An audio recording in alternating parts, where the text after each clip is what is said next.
je n'avais pas parlé à... J'ai pas parlé à Swazik. Et tu mets les pieds dans le plat, donc merci Seigneur, le Saint-Esprit conduit toute chose. Donc c'est la confirmation du message de ce matin, c'est beau ça, ce que tu as dit, sans le savoir. Donc quand on est conduit par le Saint-Esprit, des fois, eh bien, quand c'est dirigé par Christ, ça se voit. C'est merveilleux, non? Des fois, on veut orienter les choses, on veut diriger les choses, et ça ne fonctionne pas comme ça. Et quand c'est conduit par le Seigneur, eh bien, nous allons faire une lecture ce matin qui se trouve dans le livre d'Esther. Ah, Seigneur. Alléluia. Chapitre 4, à partir du verset 15. Livre d'Esther, chapitre 4, à partir du verset 15. Et vous allez voir ce matin que nous allons, eh bien, nous voyager dans la parole du Seigneur, voir ce que le titre du message que je vais vous donner après cette lecture, et vous allez comprendre ce matin qu'on peut obtenir beaucoup de résultats dans nos vies, dans la vie de l'Église, dans la vie de notre entourage, à travers le jeûne. Amen. Amen. Alors, livre d'Esther, chapitre 4, à partir du verset 15 à 17. Esther envoya dire à Mardoché, va rassembler tous les Juifs qui se trouvent à Suse et jeûnez pour moi, sans boire ni manger pendant 3 jours, ni la nuit ni le jour, mais aussi je jeûnerai de même avec mes servantes. Puis j'entrerai chez le roi, malgré la loi, et si je dois périr, je périrai. Mardoché s'en alla et fit tout ce qu'Esther lui avait ordonné. Amen. Et ce matin, nous allons voir le titre du message, c'est intensifier nos prières, démultiplier nos prières par le jeûne. C'est indissociable. Et nous allons le voir. Vous savez, nous sommes des chrétiens. Et on pourrait comparer nos vies chrétiennes, eh bien, à un moteur de voiture qui marche bien, qui fonctionne bien. Amen. Ça tourne rond. Nos vies chrétiennes tournent rond. Mais ce matin, ce que le Seigneur veut faire avec nos moteurs, à nous, c'est de greffer un turbo sur les moteurs. Et quand nous greffons un turbo sur le moteur tourne mieux. Le moteur est plus efficace, il est plus rapide. Et nous voulons greffer ce matin un turbo à nos prières.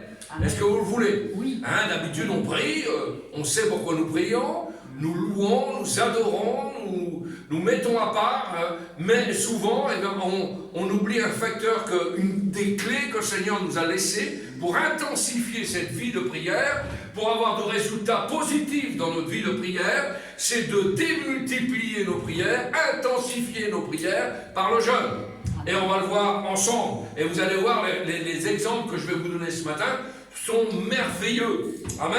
Amen. Alors si tu veux que ta prière soit plus forte, soit intensifiée ce matin pour augmenter la vitesse de ta prière, associons ce matin avec nos prières une autre arme que Dieu nous a donnée, le jeûne. Le jeûne intensifie nos prières et nous allons le voir ensemble à travers la parole du Seigneur, à travers ce que le Saint-Esprit a conduit sur mon cœur ce matin. Et vous allez voir que c'est d'une efficacité redoutable. Amen. Amen. On va se régaler. Nous voyons donc dans la parole de Dieu que plusieurs personnes ont jeûné dans le livre d'Esther. Nous avons vu comment le roi Josaphat, lors d'une invasion étrangère dans son pays, a jeûné. Nous l'avons vu, vous connaissez des lecteurs assidus de la Bible. Nous sommes des disciples, nous sommes des Béréens. Nous scrutons les Écritures. Amen. Et a fait jeûner le peuple. Nous avons vu aussi le cas particulier d'Esther. Elle va jeûner et elle demande aussi que d'autres puissent jeûner avec elle et pour elle. On a vu comment la ville entière de païens, qui était à Ninive, un autre exemple, avait jeûné. Et cela avait fait écarter le jugement de Dieu. Je ne sais pas si vous imaginez, la puissance du jeûne a fait écarter le programme de Dieu sur la ville de Ninive. Je ne sais pas si vous imaginez un petit peu. C'est merveilleux. Et on a vu aussi comment Esdras, pour voyager depuis la Babylonie, pour le retour des Juifs à Jérusalem, pour ne pas avoir honte et demander une escorte au roi de Babylone, eh bien, ils ont jeûné pour demander la protection de Dieu sur leur voyage au travers du désert. Donc, beaucoup de personnes ont jeûné dans toute l'étendue de la parole du Seigneur. Et il y a un enseignement que nous allons voir ce matin, un enseignement que je vais vous apporter sur l'efficacité redoutable du jeûne, démultiplier la prière. Des fois, on a la prière, on dit, ah, c'est lourd, la prière, on dirait qu'elle ne passe pas le plafond. On dirait que la prière n'a pas un parfum agréable à Dieu. Ça ne monte pas au Seigneur. Eh bien, ce matin, si nous couplons la prière avec le jeûne, nous allons voir qu'à travers cette semaine, nous allons avoir des résultats extraordinaires. Amen. Donc, une intention donc spirituelle. Et parfois, il ne peut y avoir donc abstinence d'eau, hein, comme nous l'avons vu, comme le cas d'Esther. Le jeûne d'Esther, c'est une abstinence d'eau inclus dans le contexte. Non seulement elle ne mange pas, mais elle ne boit pas pendant 3 jours. Hein. Et au-delà de 3 jours, vous avez vu que c'est compliqué. Sans boire pendant 3 jours, on met quand même notre équilibre, en fonction des états de santé de chacun, en danger. Et bien sûr, sans boire. Elle ne va pas plus loin que 3 jours. 3 jours sans boire, il faut pouvoir le faire. Hein. Alors, si vous êtes dans le désert, c'est encore plus compliqué, vous avez compris. Paul l'a également fait à Damas. Vous trouverez ça dans Actes chapitre 9. Mais le jeûne peut se faire également avec de l'eau, c'est-à-dire on boit, mais on ne mange pas. Hein. Il y a plusieurs sortes de jeûnes. Le jeûne de Daniel, on peut manger des légumes le soir, hein, et pendant un temps plus long. Et puis j'aimerais faire un exemple avec vous dans Matthieu chapitre 6. Nous allons y aller directement. Hein, Matthieu chapitre 6, vous allez voir un petit peu ce que la Bible veut nous enseigner. Matthieu chapitre 6, à partir du verset 1 à 18. Hein? Matthieu chapitre 6. Alléluia. Verset 1 à 18. Jésus-Christ va donner à ses disciples des instructions sur 3 devoirs. Est-ce que nous sommes des disciples de Christ ce matin? Amen. Donc, nous avons les instructions de notre Seigneur sur 3 devoirs obligatoires de tout disciple de Christ. Hein? Et ces devoirs sont lesquels? 3 responsabilités du chrétien. Le premier, hein, c'est faire l'aumône. Qu'est-ce que ça veut dire? C'est-à-dire donner. Donner pour le Seigneur. D'accord? Quand tu donnes.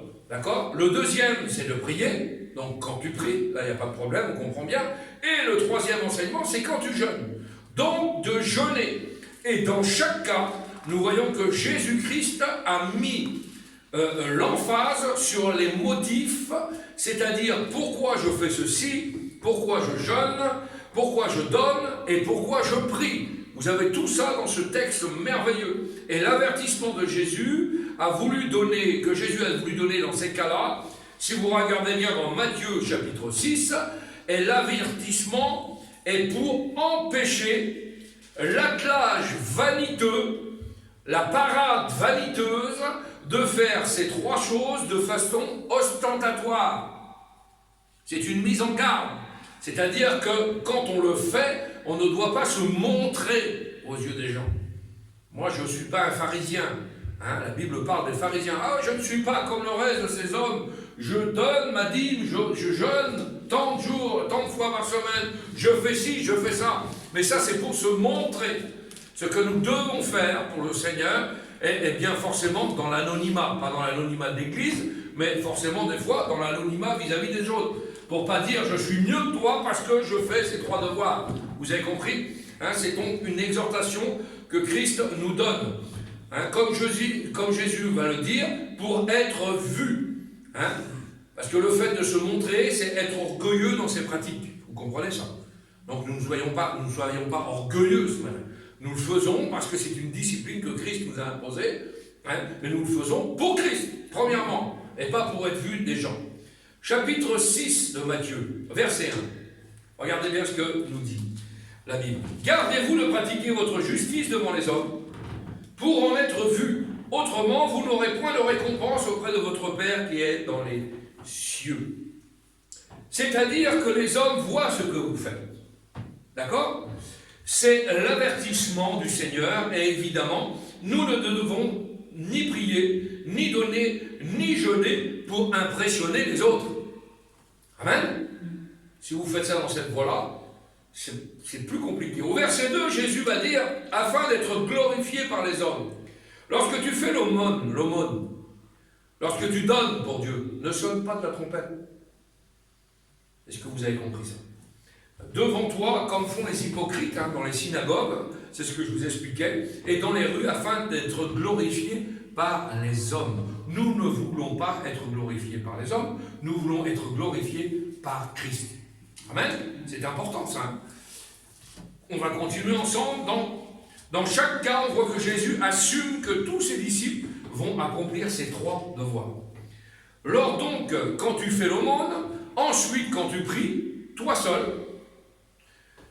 Ensuite, il va dire en priant, ne multipliez pas.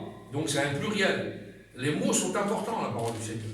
Ne multipliez pas, au pluriel. Donc ça veut dire prier ensemble, plusieurs. Ensuite, il va dire le 3e élément de jeûner, verset 16. Lorsque vous jeûnez, vous, c'est collectivement, d'où le jeûne collectif. Et ensuite, verset 17, il va parler du jeûne individuel. D'accord? Mais quand tu jeûnes toi seul, donc en aucun cas, Jésus n'a mis le mot « si tu jeûnes », si tu arrives un jour à jeûner. Il n'a pas marqué ça. Non, non. Il a dit « si tu jeûnes ». Il a dit au contraire « si tu jeûnes », ça veut dire c'est fréquent. Il faut appeler un chat un chat. La Bible est précise. C'est merveilleux. Donc Jésus pense que tous ses disciples, naturellement, pratiquent ces 3 devoirs. Il s'attend à ce qu'ils prient, à ce qu'ils jeûnent et à ce qu'ils donnent, comme nous le faisons. Ce n'est pas quelque chose d'extraordinaire dans la vie d'un chrétien, c'est naturel. Jésus lui-même nous l'enseigne, Jésus lui-même l'a pratiqué, et nous devons le pratiquer. Ce qu'il donne de façon régulière, c'est-à-dire les dîmes et les offrandes, c'est ce que nous faisons. Et à l'époque de Jésus, c'était des devoirs aussi religieux, même parmi les Juifs dans l'Ancien Testament. Vous savez que les Juifs de l'Ancien Testament aussi pratiquaient ces choses. Dans l'Ancien Testament, il y avait aussi l'habitude de jeûner. Depuis le temps de Moïse et en continuant, on sait que les pharisiens jeûnaient régulièrement, puisqu'ils le disent. Je ne suis pas comme le reste de ces hommes, je donne la dîme de toutes mes offrandes et je jeûne 2 fois par semaine. Vous comprenez ça? Donc ils le faisaient. Les disciples de Jean le Baptiste aussi jeûnaient régulièrement. Un jour, Jésus a vu un homme arriver vers lui. Et ce pharisien lui a dit, je jeûne 2 fois la semaine. On y vient. Pas de mal à jeûner 2 fois la semaine. Mais pour lui, c'était évident. C'était un point particulier. Si je fis ceci, alors, dans mon esprit, j'ai une position plus particulière avec le Seigneur. Et évidemment, ce n'est pas avec humilité qu'il avait dit cela. Vous avez compris ça? Il l'avait fait pour se crâner, pour se faire voir. Ah, je ne suis pas comme lui, je suis mieux que lui. Je comprends mieux la lecture du Seigneur. Je prêche mieux, je lis mieux, je prie mieux, je loue mieux, je chante mieux, je jeûne mieux. Vous comprenez? C'est une position orgueilleuse. Et le Seigneur n'a que faire des orgueilleux. La Bible dit qu'il écrase les orgueilleux et il fait grâce aux humbles. Alors restons humbles dans la pratique, dans les 3 devoirs que le Seigneur nous enseigne ce matin par rapport à prier, à donner et à jeûner. Amen. Amen.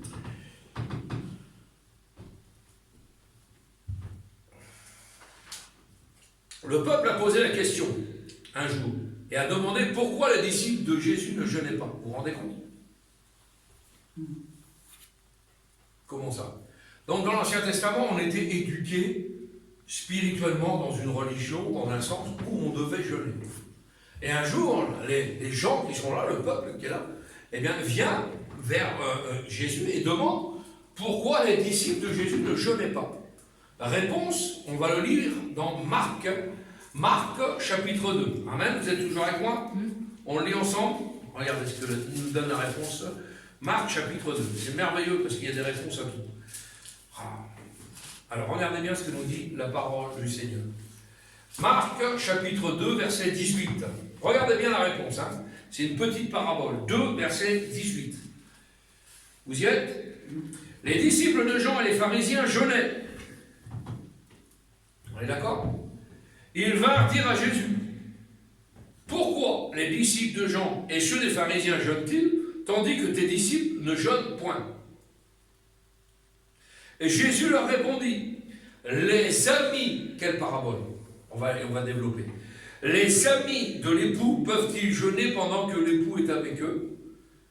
Aussi longtemps qu'ils sont avec eux l'époux, ils ne peuvent jeûner. Les jours viendront où l'époux leur sera enlevé, et alors ils jeûneront en ce jour-là.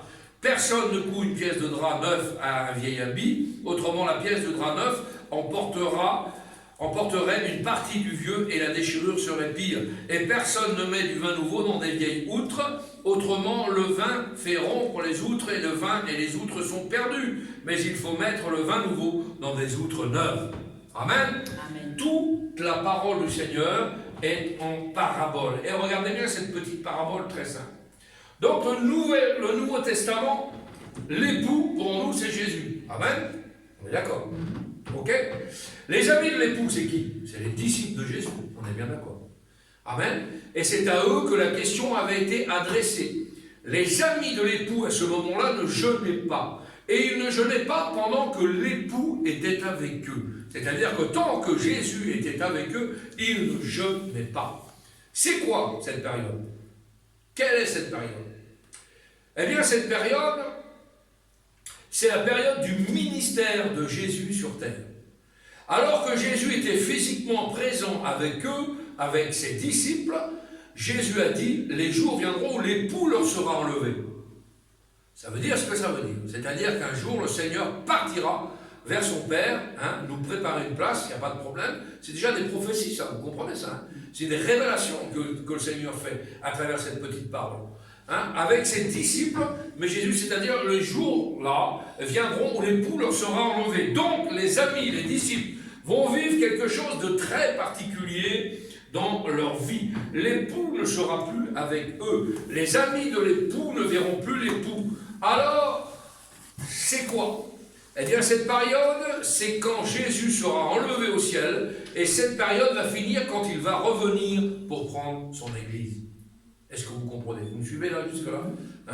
Cela veut dire que pendant cette période, Jésus a dit, alors ils jeûneront en ce jour-là.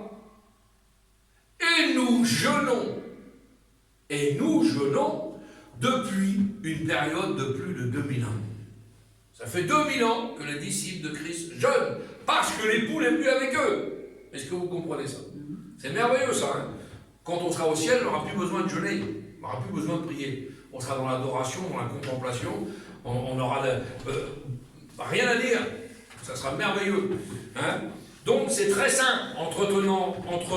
Tenant l'Église comme épouse, elle attend le retour de l'époux, et c'est la période dans laquelle nous vivons donc aujourd'hui. Et cela concerne Jésus. Et Jésus l'a dit clairement. Alors ils jeûneront en ce jour-là. Ce jour-là, c'est 2000 ans au moins, jusqu'à présent. Nous sommes dans le 21e siècle, d'accord? Et dans les jours pendant lesquels nous vivons, c'est-à-dire que le jeûne est une marque, c'est une marque indissociable du vrai disciple de Christ. Nous ne pouvons retirer le jeûne. C'est un enseignement biblique. Ah ouais, mais c'est dur de jeûner. Alors, dans certaines communautés, on jeûne, on ne mange pas le midi, mais on mange à 3h l'après-midi. Vous comprenez? C'est un peu light. Faut faire attention à ça. Non. Le jeûne, c'est plus que ça. C'est une marque normale du vrai disciple. Cela a été ordonné par Jésus-Christ, et non seulement Jésus l'a enseigné, mais lui-même sur terre l'a pratiqué. Et on va le voir ensemble. Quelque chose de merveilleux. Il l'a pratiqué en donnant l'exemple.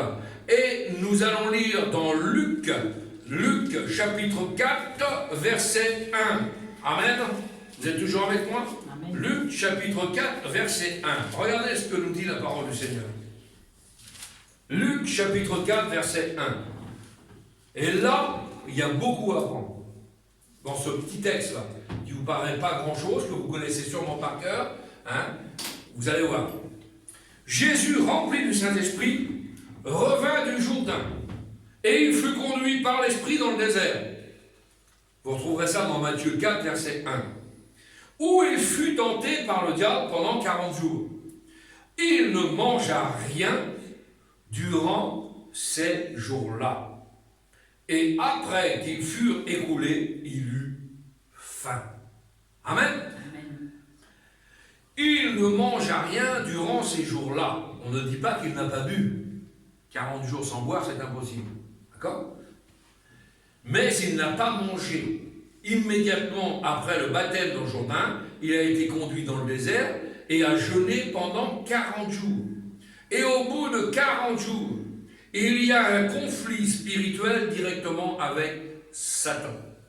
Ça vous rappelle rien, ça? Remettez votre propre vie,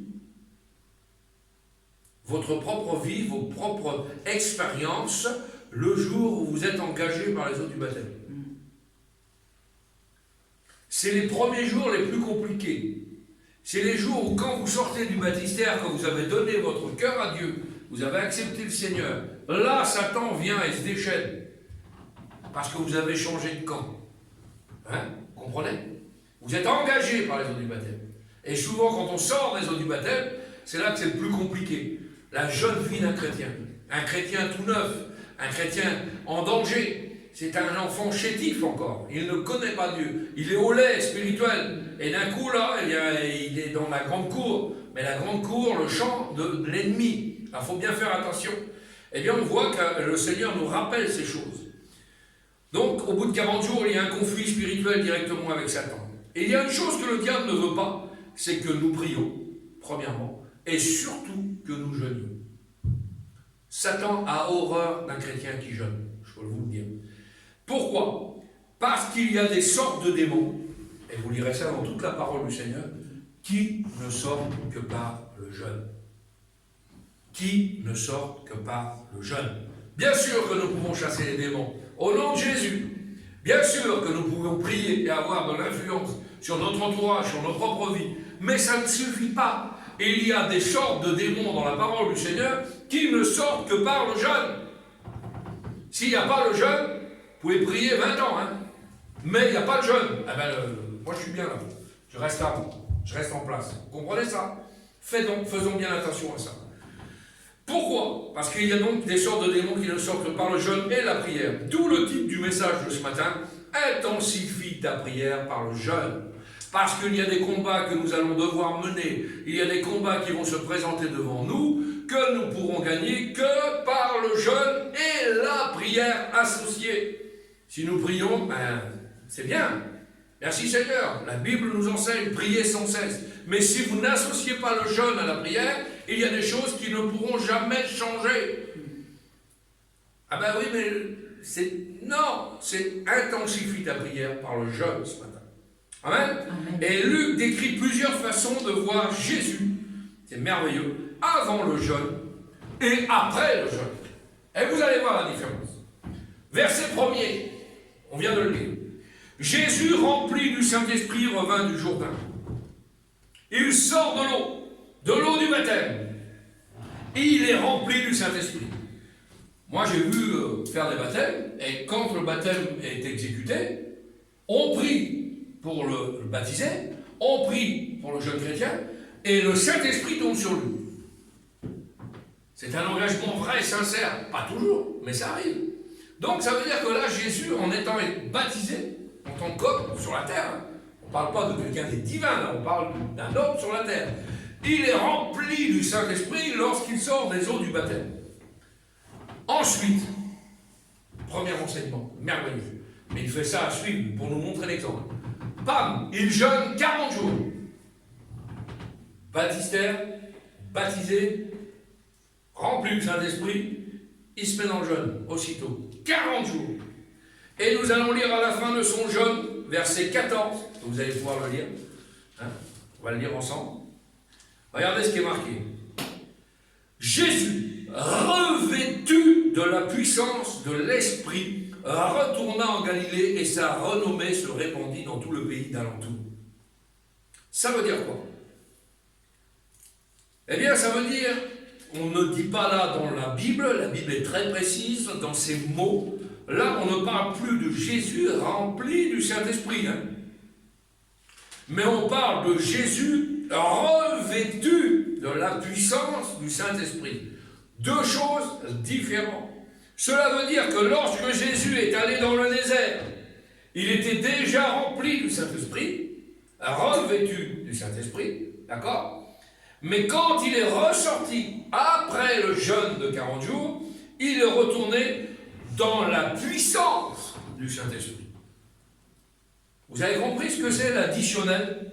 Est-ce que vous avez compris que le jeûne vous donne une autre dimension spirituelle? Automatique. Jésus nous fait voir par cet exemple.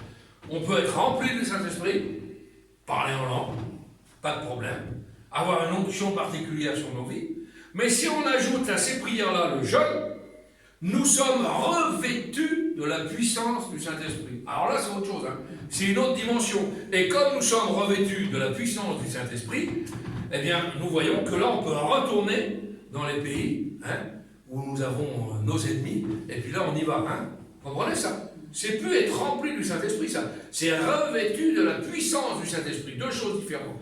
Et il y a une grâce, il y a eu une grâce aux jeunes, une puissance additionnelle. Il semble que le potentiel de la puissance du Saint-Esprit que Jésus a reçu de son baptême d'eau est venu en pleine manifestation seulement après qu'il ait terminé son jeûne. Est-ce que vous comprenez ça?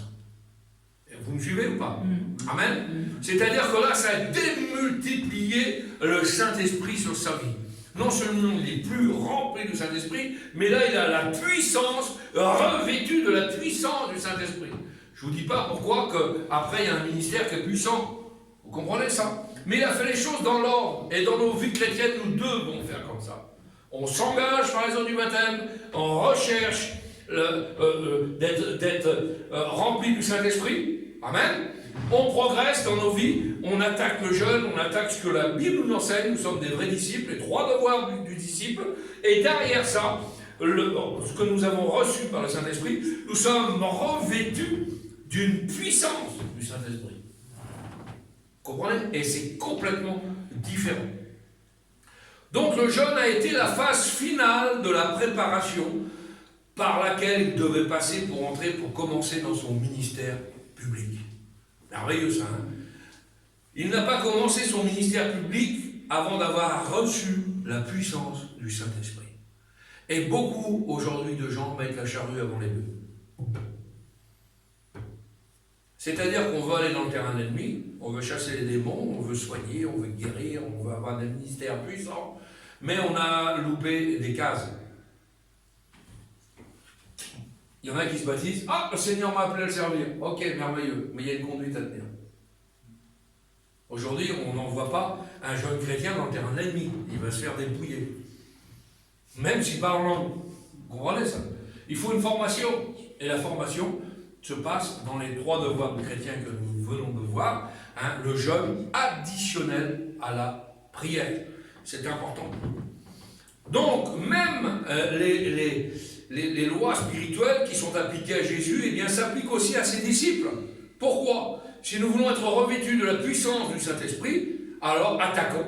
Hein, en 2020, nouvelle année, on attaque, on prie et on jeûne. Cherchons Dieu premièrement. Jésus a dit, je vous le dis en vérité, celui qui croit en moi fera aussi les œuvres que je fais. Ah oui, c'est le Seigneur qui nous parle. Celui qui croit en moi, celui-là, alors fera aussi les œuvres que je fais. Jésus, par cette action, ouvre le chemin pour ses disciples. Il nous montre le chemin à nous de l'emprunter. Il invite ses disciples à suivre le modèle de son propre ministère. Merveilleux, ça. Suivons le modèle du propre ministère de Jésus. Et cependant, nous lisons dans Jean chapitre 13, verset 16, en vérité, je vous le dis, son serviteur n'est pas plus grand que son Seigneur. Donc, ça veut dire que si le Seigneur l'a fait, hein, l'apôtre n'est pas plus grand que celui qui l'a envoyé. Vous comprenez ça? Si le Seigneur l'a fait, nous, en tant que disciples de Jésus, nous devons marcher dans l'empreinte de ses pas. Nous ne devons pas le devancer, nous ne devons pas aller de droite et de gauche, nous devons marcher dans la droiture de ce que le Seigneur nous a montré, dans la direction que le Seigneur nous a montrée.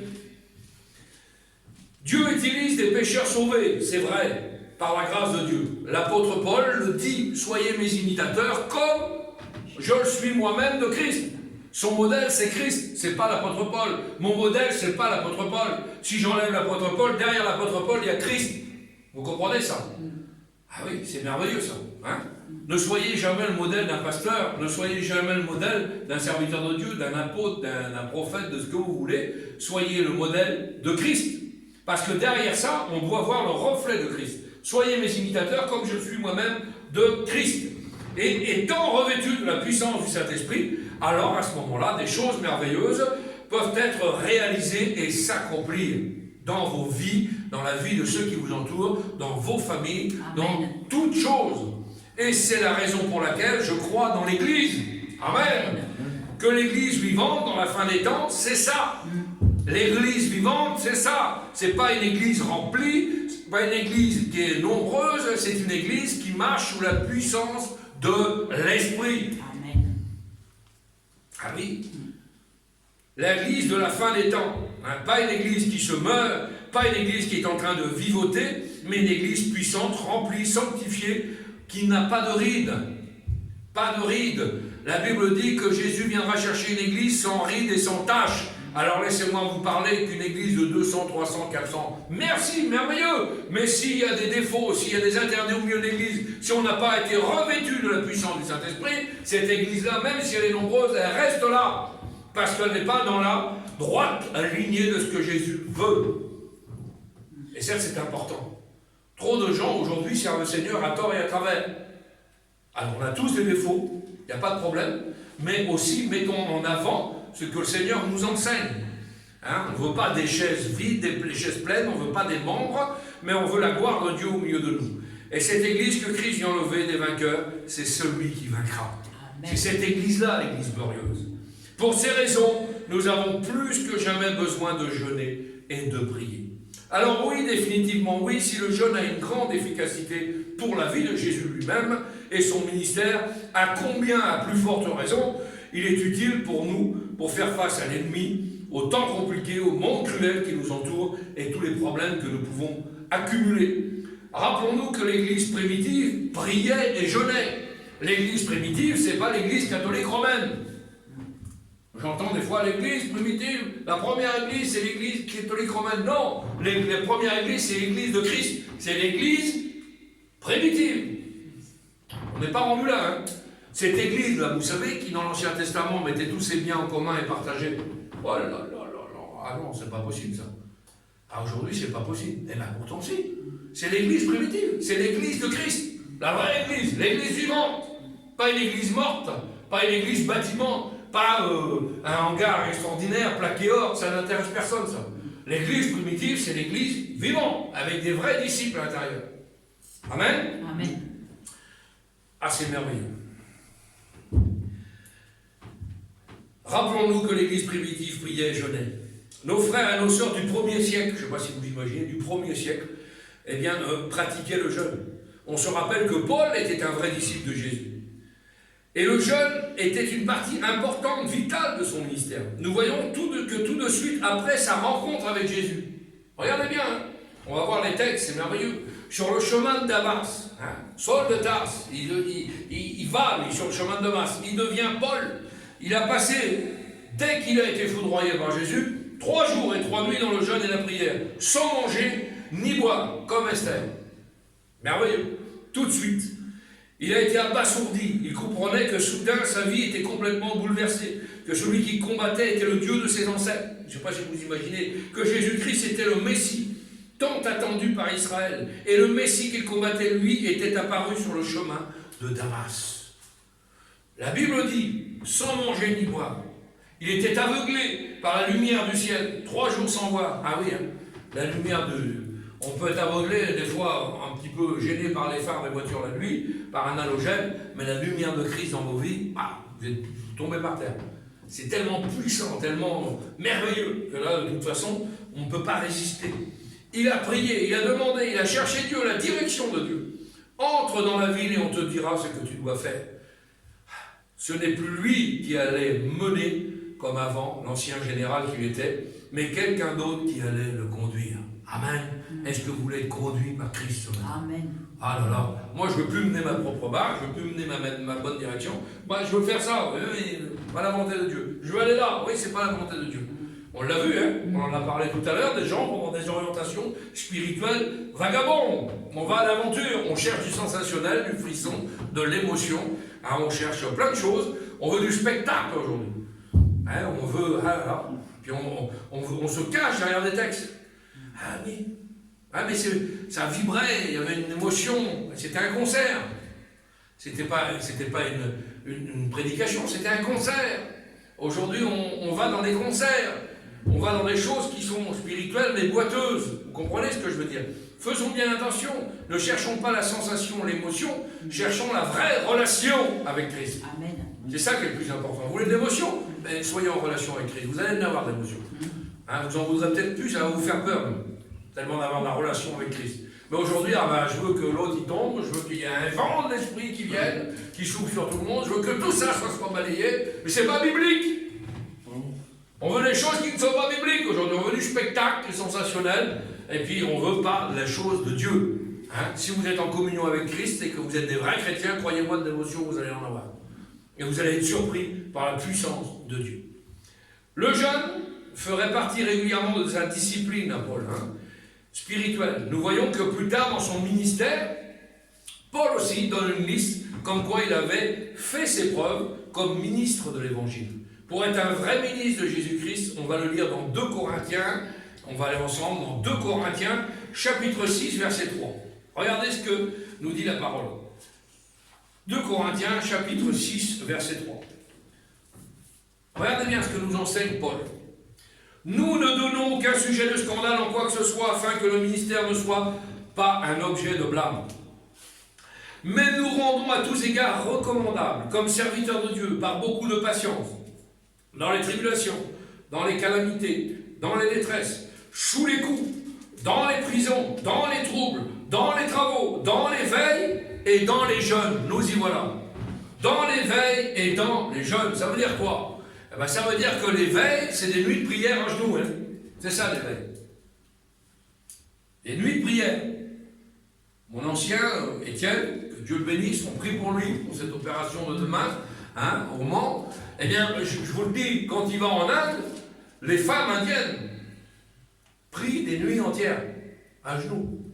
Des nuits entières. Ça s'appelle des veilles de prière. Et des jeûnes. Alors, croyez-moi que si vous multipliez d'un côté la prière et vous additionnez le jeûne, c'est une arme redoutable et efficace. Amen. Et l'apôtre Paul nous le rappelle à travers ces textes-là. Au travers de tout cela, Paul va parler des jeûnes, des veilles, au pluriel. Donc cela ne veut pas dire dormir, ne pas manger, être devant Dieu. Et parfois, Paul pratiquait cette discipline pour rendre son ministère plus efficace. Est-ce que vous voulez être encore plus efficace en 2020? Amen. Alors pratiquons ces choses-là. Amen. Régulièrement, non pas comme une punition. Beaucoup de religions aujourd'hui, il faut prier, mais c'est une punition. Vous prenez le Coran, il faut prier 3 fois par jour. Alors il s'applique à prier 3 fois par jour, mais vous comprenez? Quand on fait une bêtise dans la religion catholique aussi, on va voir le curé, puis le curé nous dit, tu feras ça, 3 Ave, 3 Pater, 3 trucs mûches, et puis ça sera bien. Vous comprenez ça? C'est les punitions, c'est les punitions. Non! Nous sommes libres de prier à notre Dieu, nous sommes libres de crier à notre Dieu, d'avoir un dialogue avec notre Père qui est dans le ciel. Et nous prions parce que nous avons envie de prier, nous avons des choses à lui dire, mais ce n'est pas une obligation. Vous comprenez ça? Eh bien, ajoutez à ça le jeûne et vous verrez l'efficacité. On continue. 2 Corinthiens chapitre 11. Regardez bien ce que nous dit la Bible. 2 Corinthiens chapitre 11. On va aller un petit peu plus loin. Et au verset 23 à 27. Regardez. Même l'apôtre Paul va encore plus loin. Sont-ils ministres de Christ? Point d'interrogation. Question. Sont-ils ministres de Christ? Il voit les autres ministères qui servent le Seigneur. Et il dit, je parle en homme qui extravague. Je le suis plus encore, moi, Paul qui vous parle, je le suis plus encore par les travaux, bien plus par les coups, bien plus par les emprisonnements, bien plus souvent en danger de mort. 5 fois j'ai reçu les Juifs, 40 coups moins 1, 3 fois j'ai été battu de verge, 1 fois j'ai été lapidé, 3 fois j'ai fait naufrage, j'ai passé un jour et une nuit dans l'abîme, fréquemment en voyage, j'ai été en péril sur les fleuves, en péril de la part des brigands, en péril de la part de ceux de ma nation, en péril de la part des païens, en péril dans les villes, en péril dans les déserts, en péril sur la mer, en péril parmi les faux frères. Regardez bien ce que nous dit la Bible. J'ai été dans le travail et dans la peine, exposé à de nombreuses veilles, à la faim et à la soif. Ça, c'était pas de sa dépendance à lui, c'est parce qu'il n'y avait rien à manger là, mais il parle bien de veille, et il rajoute à des jeûnes multipliés. Ça veut dire ce que ça veut dire. Ça veut dire qu'il a pratiqué régulièrement des jeûnes multipliés. Amen. Amen. Quelle importance. Et vous avez vu à quoi il est exposé? Est-ce qu'en tant que chrétien, vous êtes prêt à être exposé à ces choses-là? Ça fait mal. Jésus sauve, Jésus guérit, Jésus bénit. Merveilleux. Mais quand vous êtes un disciple de Christ, il faut pouvoir avaler toute la parole de Dieu entière, dans son entièreté. Et là, l'apôtre Paul nous rappelle que nous allons passer par ces choses-là. L'emprisonnement.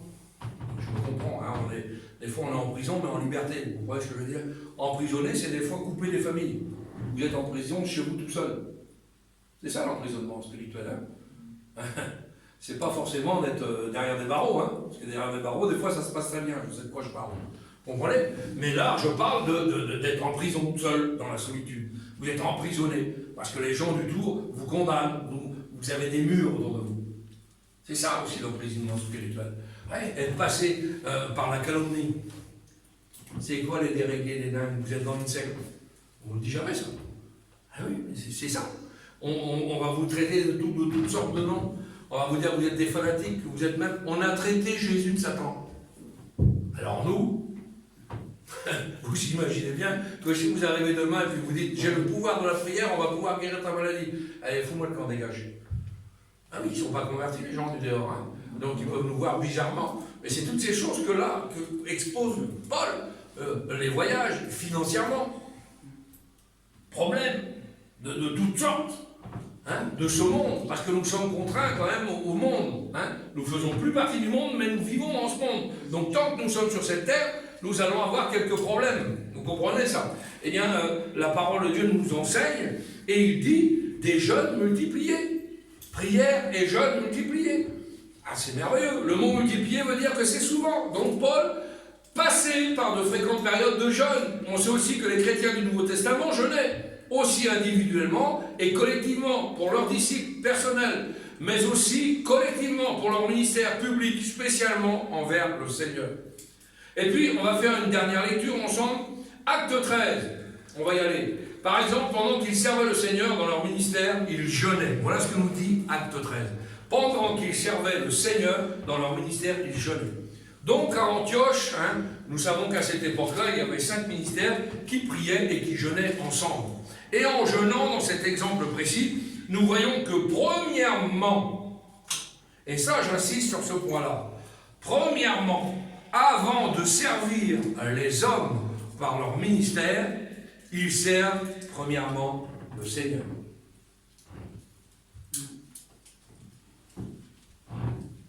Si vous voulez sauver les âmes autour de vous, si vous voulez que des vies soient bouleversées autour de vous, avant d'aller pêcher le poisson dans la mer, soyez capable d'attraper la petite grenouille dans la mare, à côté de chez vous. Est-ce que vous comprenez la parabole? Vous voulez être un témoin vivant, vous voulez évangéliser partout, merci Seigneur. Mais avant, soyez déjà capable d'être un pilier, d'être une lumière, d'être un exemple par votre témoignage à votre voisin à côté là. Vous comprenez ça? Et beaucoup de ministères aujourd'hui se cachent, on va en mission là, on fait ci, on fait ça. Ah, c'est merveilleux. Qu'est-ce qu'il est vaillant, frère? Et quand il vient chez lui, vous allez même au sein de sa propre famille, c'est pas un exemple vivant. Quel dommage. Il a loupé quelque chose, ah non? Premièrement, nous devons plaire au Seigneur. Nous devons plaire à Dieu, à celui qui nous embauche, à celui qui nous a enrôlés. Premièrement, si vous plaisez au Seigneur, automatiquement, vous plairez aux autres. Mais on veut souvent plaire aux autres sans trop plaire au Seigneur et vivre notre vie de patachon comme on veut. Ça ne fonctionne pas comme ça. Premièrement, soyons des disciples du Seigneur. Amen. Et après, nous serons des exemples vivants pour ceux qui nous entourent. Et c'est ce que nous dit la Bible. C'est une direction pour servir dans de bonnes conditions le Seigneur. Avant d'avoir un témoignage auprès des autres, il faut un témoignage envers le Seigneur lui-même. Vous pouvez baratiner ce que vous voulez aux gens. Si vous n'êtes pas vrai avec le Seigneur, ça ne va pas porter de fruits, vous comprenez? On sert le Seigneur dans le jeûne, et ensuite on sert les hommes. Et d'ailleurs, au travers du jeûne, de ces 5 hommes de Dieu, hein, donc on a parlé de l'église d'Antioche, de cette ville d'Antioche, à travers ces 5 ministères qu'il y a, ces 5 hommes de Dieu, ces 5 ministères, le Saint-Esprit, à travers le jeûne, vient révéler une direction pour 2 ministères. Ben oui, quand une direction vous est donnée par le Saint-Esprit, c'est merveilleux. Et vous trouverez ça dans Acte 13. Regardez, on va lire ensemble si vous voulez. Acte 13. Acte 13, verset 2. Regardez bien la beauté de la chose. Pendant qu'il servait le Seigneur dans le ministère et qu'il jeûnait. Donc là, on voit la situation. Ils ont un ministère, ils ont reçu de Dieu, ils prient et ils jeûnent. Regardez. Le Saint-Esprit dit, c'est précis, hein, le Saint-Esprit qui parle. Le Saint-Esprit dit, mettez-moi à part Barnabas et Saul pour l'œuvre à laquelle je les ai appelés. Je vais vous donner un exemple. À un moment donné, dans ma vie chrétienne, je n'ai pas toujours été au top spirituel et on m'a tapé vraiment fort dessus. Et à un moment donné, il a fallu que je sorte du mouvement où j'étais. Hein, et à travers cette épreuve-là, on a un peu bouleversé, on ne comprend pas, on a une incompréhension. Parce que souvent, à tort, on pense que quand on devient chrétien, on adopte le pays des bisounours. Tout le monde est beau, tout le monde est gentil, tout le monde est spirituel, tout le monde a de la compassion, tout le monde a de l'amour, tout le monde s'aime. Quelle erreur! Parce que d'entrée, quand vous sortez de ça et que vous avez un cœur vrai pour Dieu, parce qu'il y a des cœurs vrais pour Dieu, hein. Merci Seigneur, vous avez un cœur vrai pour le Seigneur. Et vous arrivez dans une assemblée, puis là vous avez des faux frères, des fausses sœurs. Hein. Ça taille, hein. Ça commence à parler sur vous, ça commence à faire ci. Si alors en plus vous avez le bonheur d'avoir deux dons puis qu'ils en ont eu qu'un, vous êtes foudroyé sur place. Ah bah chante, prie, loue, qu'est-ce que c'est que ça, jeûne, oh là là, c'est un danger, vous comprenez? Donc quand les gens vous voient comme un danger comme ça commence à calomnier automatiquement. Et puis on est arrivé dans un système où si vous êtes un peu plus que plus, par la grâce de Dieu, hein, par vos capacités à vous comprenez ce que je veux dire, on va vous descendre en flèche. Et en tant que dans les ministères, c'est exactement ce qui s'est passé. Donc à partir d'un moment, celui-là il est trop dangereux, on l'écarte. Donc il faut qu'il sorte. Donc on évacue. Et là vous êtes déstabilisé, ça a duré 1 an. Hein. C'est pas 1 heure, hein, 1 an. Pendant 1 an, vous êtes seul chez vous, puis vous dites alors, qu'est-ce qui se passe là? À tel point que Satan vient et puis il vous envoie des flèches, il vous met des mauvaises pensées sur ceux qui vous ont jeté dehors, d'accord? Et puis après, ça vient puis vous dit, est-ce que réellement j'ai été appelé pour servir le Seigneur? Parce que c'est ce qui se passe. Est-ce que réellement j'ai été appelé pour servir le Seigneur? Alors vous vous posez toutes ces questions, et puis vous vous rappelez que dans ces conditions-là, vous priez de moins en moins, parce que vous êtes déstabilisé, vous commencez à nourrir des aigreurs, des amertumes dans votre cœur, et puis vous vous dites, je prie, mais ça ne sert pas à grand-chose, parce que ça n'avance pas. Et au contraire, tous les jours, je reçois encore des coups supplémentaires. Et puis, vous lisez votre Bible, parce que vous êtes quand même un lecteur de la Bible, et puis vous dites, il faut que j'associe peut-être quelque chose à ma prière. Donc, je vais me mettre à jeûner.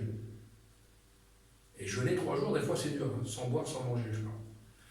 Et puis là, d'un coup, le jeûne a son efficacité avec la prière, parce que vous avez un cœur vrai, un cœur sincère, et que le Seigneur l'a vu. Et le Seigneur connaît toutes choses, je vous l'ai dit tout à l'heure. Même si vous n'avez pas la force de prier, il connaît le langage des larmes. Il connaît les soupirs inexplicables. Il connaît ses créatures. Il connaît sur qui il a misé.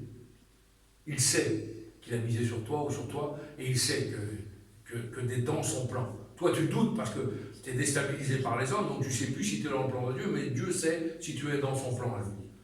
Et puis, tu pries, tu jeûnes, et puis au bout de 3-4 jours, bam, coup de téléphone. Mon frère, un mot de réconfort, ça fait plaisir. Et puis, tu vas dans une autre assemblée que tu ne connais pas. Et puis, dans cette assemblée que je ne connaissais pas, je vais vous dire exactement ce que j'ai dit au Seigneur le matin en priant. Je dis, Seigneur, si tu ne me parles pas ce matin, j'arrête tout. Ah là là, je fais un ultimatum avec Dieu, vous vous rendez compte? Je dis parce que je vois pas le truc, je vois pas la vision, j'ai pas la vision assez loin pour voir le projet que tu as mis sur moi, ou qu'est-ce que tu veux que je fasse, je ne sais pas.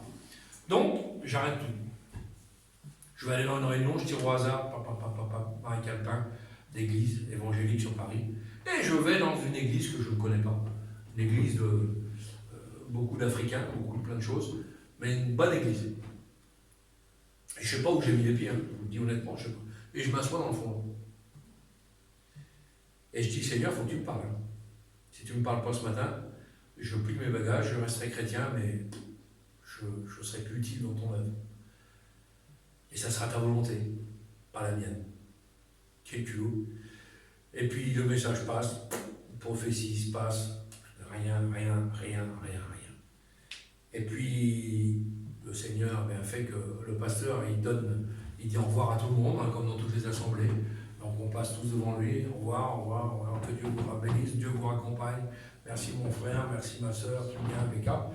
Et quand le pasteur arrive sur moi, il me dit, alors mon frère pasteur, comme ça il m'appelle, mon frère pasteur, qu'est-ce qui se passe?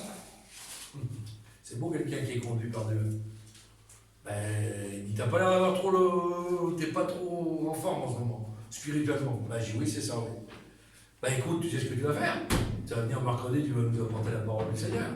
Et la porte est ouverte pour toi. Merci Seigneur. Le Seigneur ouvre des portes. À travers le jeûne et la prière, le Seigneur ouvre des portes. Là où tu crois que c'est l'impensable, qu'il n'y a plus de solution pour ta vie, qu'il n'y a plus de direction, qu'il n'y a plus de tenant, d'aboutissant, que tu vas dans le mur. C'était au pied du mur, hein. Il y a un proverbe du monde qui dit c'est au pied du mur qu'on voit le maçon, mais c'est au pied du mur que tu vois le mur surtout. Hein. Parce que des fois, quand tu regardes comme ça, il est haut. Et tu te dis, celui-là, je ne vais jamais passer à travers le mur. Vous comprenez hein. Eh bien, le Seigneur lui dit, attends, tu es au pied du mur, mais le mur, je le casse. Et tu vas passer au travers. Et tu vas voir, tu vas aller dans une autre cour, dans un autre pâturage, et là, tu vas être bien. Et puis, le Seigneur a fait en sorte que tout redémarre. Et j'ai compris plein de versets de la Bible, entre autres, que celui qui... c'est un verset merveilleux qui dit ce qui fait la richesse d'un homme, c'est son activité dans les choses de Dieu. Donc d'une femme, c'est pareil. Plus vous êtes dans l'œuvre de Dieu, plus vous êtes dans l'activité de Dieu, plus vous êtes dans la communion, plus vous êtes dans la prière, plus vous êtes dans le jeûne, plus vous êtes près du Seigneur. Et plus vous êtes près du Seigneur, plus le Seigneur va vous employer. C'est aussi simple que ça. Et nous, des fois, on s'éloigne tout seul. On s'éloigne tout seul du Seigneur. C'est pour ça que ce matin, vous avez compris l'enseignement de la parole du Seigneur, le jeûne est indispensable, il est merveilleux. Associé à la prière, nous pouvons faire trembler les ténèbres. Amen. Nous pouvons faire trembler tous les murs. Amen. Et si ce matin, tu ne vois pas de tenant et d'aboutissant, parce qu'on se pose des questions hein, en tant que responsable d'église. Vous comprenez, le responsable de l'église, c'est Christ. Mais en tant que responsable, là, des fois, je me dis, c'est pas possible. Je suis cool avec les gens, j'invite des gens. Pas de retour, c'est comment, Seigneur, qu'est-ce qui se passe? Alors on met ça dans le jeûne et la prière, et dans cette année 2020, ça va être un nouveau départ pour plein de choses. Amen. Hein, on a déjà bien commencé, Katiana chante merveilleusement bien. Maintenant, Alléluia. Elle sait à quoi elle est attelée, merveilleux, Seigneur. Tu ne nous lâches plus, tu chanteras le Seigneur. Alléluia. Amen. Hein, on a des dons, chacun des dons individuels, il faut les faire connaître à Dieu. Hein, et c'est les résultats des prières, que Dieu soit béni et glorifié ce matin. On prie le Seigneur. Merci Seigneur. Oui. Seigneur, nous voulons te bénir, te rendre grâce et dire merci pour ce message, Seigneur Jésus.